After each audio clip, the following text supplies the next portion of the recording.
Hello, I'm Sky with SkyOnMedia.com, and I'm very excited about the article and the video that we have for you today. So I'm going to talk about the 9 features included in a new understanding of will. So hopefully by the end of this video you'll have had an aha or a realization or been able to connect with some of the information that I have for you here. So the time has come for a new understanding of this thing we call will. For the past 2 decades, new developments and studies in human psychology are proving the existence and a new significance of the will. So many leading thinkers in humanistic and transpersonal psychology place will at the center of growth and human development. Additionally, studies in biofeedback, which is the voluntary control of internal physical states, is developing scientific credibility. So how can we move from research to a comprehensive picture of what the will is and what it can do for you in your daily life? So let's start with a multifaceted definition. 9 features, specifically, each found through extensive explanations by a great man, Edgar Cayce. So the first is the active principle. So number 1, the active principle. So what is will? Is it a type of energy? Is it a state of mind? Is it part of the triad as we discussed in the last video? To recognize will, first select a label stressing its independent status, the active principle. An active principle within the soul, or a faculty inherent in the soul's nature. A principle which is active, dynamic, and participates in the soul's growth and evolution. For example, you remember that it's your sister's birthday or your mom's birthday tomorrow. Should you take the time and the effort to send a card? How busy is your day? How high a priority is your sister's happiness? So let's say you decide to purchase a card and mail it today. So A, remembering of the birthday and the analysis of whether or not to send the card are both functions of the mind. But the decision to send the card and the actions required to follow through with that fall into the realm of will as the active principle, an active principle. So 2 is the individualizer. Will makes us individual creations or unique spiritual beings. Using the concept that mind is the builder, then to complement that, we can say that will is the individualizer. So how does this will create uniqueness and individuality? What makes us unique is not a specialized imprint like our ID numbers, our social security numbers, as it is. It's not so much the imprint or a number as it is an active principle within that allows us to be self-reflective or self-aware, the individualizer. So will, as the individualizer, it is such because it allows us to know ourselves as ourselves. A sign of being with the will and full of will is self-reflection.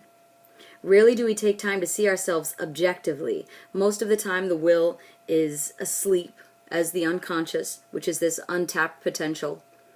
But when it's awakened, this self-awareness leads to a true sense of individuality. So 3, will, another aspect, is the chooser. So this is the most familiar faculty of the will. It allows us to make choices among alternative courses of action. This process is more than physical behavior. It's more fundamental to how we choose to direct our attentions. The capacity to place attention in one direction instead of another is the fundamental way that we can experience will. 4, another aspect of will, is the agent of obedience. So will is not only charts a self-determined course for life, but it also allows us to be obedient to influences coming from beyond our personal sense of identity. Every system of transpersonal psychology states that enlightenment requires us cooperative relationships with influences that are bigger than ourselves. So this feature of the will counterbalances the chooser, which emphasizes self-determination and personal choice. This is the paradox of power. So on the one hand, will empowers us to choose freely our life direction, but simultaneously will gives us another option, which is to be empowered by something greater through an obedient willingness. 5 is will as the changer. So will allows us to reshape our lives even though we already have strongly ingrained habits and tendencies. So every person has a certain momentum to life which is allowed to play out and results in a very predictable outcome. Now through the will, we can change our patterns. In Edgar Cayce's philosophy, it suggests that 20% of the influence in our lives can be measured by external indicators or psychological profiles like astrology and numerology, things like that, and the remaining 80% is under the influence of will, our will. Every condition based on our past can be altered by the will. However, when dealing with this potential for change, it must be combined with patience, because almost nothing is manifested immediately. Most misunderstandings or misinterpretations of the will is a distortion of this attribute, that we can do things and it will happen for us immediately, that it will manifest immediately. Now, aspect number 6 is the opposer of mind, and I really dig this one.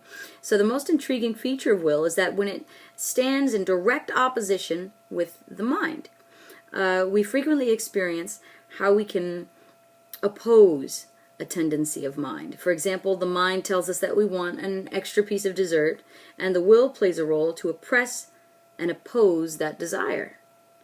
So as the mind wants to replay patterns of self-pity or self-doubt, for example, the will may influence to oppose this tendency by giving attention to a more positive outlook in life. You know, like you tend to feel down, you look at all your circumstances, you've got all this negative self-talk going on. Your will, that inner strength, that will, is what allows you to say no to the repetitive mind patterns. 7 is the developer. So will stands at the heart of self-development, or the soul's spiritual development if you're a spiritual person. The result is either evolution or de-evolution, depending on how the will is applied. Soul development or soul retrogression. Why is the will so central? Because the goal of self-development is to fully know our own individuality, yet simultaneously be one with the whole of life. That's that surrender, that obedience there. So will individualizes and allows us to have this self-reflective knowledge